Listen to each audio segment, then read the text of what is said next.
How to fix game voice chat and mic not working in Call of Duty Black Ops 7. In this video, I am going to be telling you about how you can fix your mic not working or game voice chat in Black Ops 7. So firstly, there are a few things that I want you to check on the PS5 itself. If you press the PlayStation button and then go down to sound options, make sure that your output device is correct. If you're using a headset, make sure your headset is selected. If you're using a TV, make sure it is set to TV speakers.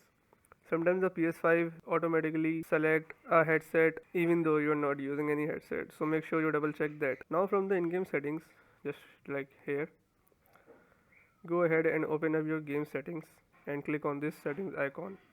Once you click on this, select audio option here. Once you go in there, select voice chat and make sure your voice chat option is enabled. If this is off, your mic won't work, you won't be able to hear your friends either, and they not be able to hear your voice as well. Make sure your input device is selected correctly. Whatever device you're using, make sure if you're using a headset, select headset. If you're using TV, select TV. After this, go to this headphone icon and make sure that you have enabled game chat option as well. So that is it for today's video. If this guide was helpful for you guys, so please consider subscribing, leave a like, comment, and thanks for watching.